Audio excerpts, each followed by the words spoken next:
আসসালামু আলাইকুম ভিউয়ার্স, সবাই কেমন আছেন? আশা করছি অনেক ভালো আছেন। আজকে আমি শেয়ার করব আপনাদের সাথে টক পাতার ভর্তা। আসলে বিভিন্ন অঞ্চলে এটাকে বিভিন্ন নামে ডাকা হয়। পাহাড়িরা দেখলাম এটাকে টক পাতা বলে, আমরা এটাকে মেডস পাতা বলে চিনি। এর আগেও আমার ডেইলি ব্লগে আপনারা দেখেছেন এই ভর্তাটা আমি ভীষণ পছন্দ করি। আজকে মূলত শুধু রেসিপিটাই শেয়ার করব, কোনো ডেইলি ব্লগ নয়।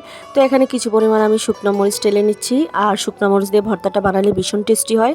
তো এই পাতাটাকে মূলত অনেকে টক পাতা নামে চিনি, তো আমাদের আঞ্চলিক ভাষায় বলি মেডস পাতা। এই গাছের ফল দিয়ে আমরা টক রান্না করে খেয়েও থাকি, মেটস পাতা দিয়ে গুঁড়া মাছ দিয়ে রান্না করে থাকি। তো এটারও পাতাগুলি দিয়ে ভর্তাটা খেতে আমার কাছে ভীষণ ভালো লাগে। তো একটা সময় আছে না, এই ভর্তাটা আমি খেতেই চাইতাম না। আসলে বয়সের সাথে সাথে মানুষের রুচির অনেকটাই পরিবর্তন হয়ে যায়। এখন শুধু ভর্তা এগুলো দেখলেই খেতে ইচ্ছে করে, মাছ মাংস এগুলো কিছুই ভালো লাগে না। তো যাই হোক, আমার ফ্রিজে কিছু পরিমাণ পেটের খাড়ি ছিল, মানে পেটের পিচের অংশগুলি খাওয়া হয় না, তো এগুলো দিয়ে মূলত ভর্তাটা বানাবো। এর আগে আমি এমনিতেই মাছ ছাড়া বানিয়েছিলাম।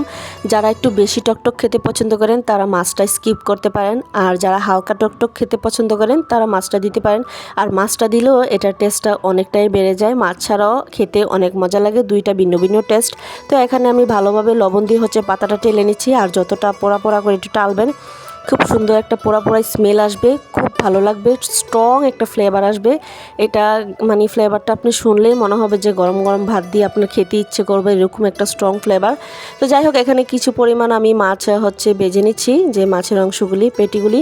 তো এখানে ভালোভাবে বেজে আমি মূল ভর্তাতে চলে যাচ্ছি, ভর্তা বানানোর রেসিপিতে। তো এখানে আমি আগে শুকনো মরিচগুলা একটু বেটে নিব বাটাতে ভালোভাবে। আপনারা চাইলে এটা কাঁচা মরিচ দিয়েও বানাতে পারেন, তবে এটা শুকনো মরিচ দিয়ে বানালে অনেক ভালো লাগে খেতে। তো আপনারা কোন কোন অঞ্চলে কীভাবে এই ভর্তাটা খেয়ে থাকেন অবশ্যই আমাকে কমেন্ট করে জানাবেন। আমাদের কুমিল্লা অঞ্চলে এই পাতা দিয়ে বেশিরভাগ ভর্তাটা করে খাওয়া হয়। তারপর টক রান্না করে এই ফলটা দিয়ে টক রান্না করা হয়, মেটস ফলটা দিয়ে। অনেকে আদিবাসীরা দেখলাম যে এই পাতাগুলো দিয়ে টক রান্না করে খায়। তো যাই হোক, বিভিন্ন অঞ্চলে বিভিন্নভাবে খাওয়া হয়। আবার কোনো কোনো অঞ্চলের মানুষ জানেই না যে এই পাতাটা দিয়ে ভর্তা করে খাওয়া হয়। এতটা মজার একটা লোভনীয় ভর্তাও যে করা যায় অনেকে জানেই না। তো যাই হোক, যারা জানেন না অবশ্যই কমেন্ট করে জানাবেন। তো আমি এখানে মাছটাও বেটে নিয়েছি, শুকনো মরিচটাও বেটে নিয়েছি পাটাতে বেটে, তারপর টক পাতাটা দিয়ে দিলাম। এখানে শুধু আমি জাস্ট রসুন দিব, রসুন দিয়ে ভর্তাটা বানাবো। এখানে আমি কোনো পেঁয়াজ ইউজ করব না, পেঁয়াজ ইউজ করলে ভালো লাগে না এই ভর্তাটা খেতে। শুধু রসুন দিয়ে ভর্তাটা বানাবো। আপনারা যারা চাইলে রসুনটা টেলেও নিতে পারেন, তবে কাঁচা রসুন কিন্তু হার্টের জন্য আর বিভিন্ন রোগের জন্য অনেক উপকারী। কাঁচা রসুনটা দিলে অনেক মজা হয় ভর্তাটা খেতে। তো আমার কাছে আজকে বিলাতি ধনিয়া পাতা ছিল না, এই ভর্তাটার মধ্যে বিলাতি ধনিয়া পাতা দিলে আরও টেস্ট বেড়ে যায়। আপনারাও চাইলে এইভাবে সেম প্রসেসে ভর্তাটা বানিয়ে খেতে পারেন, দেখতে পারবেন ভীষণ মজা লাগে।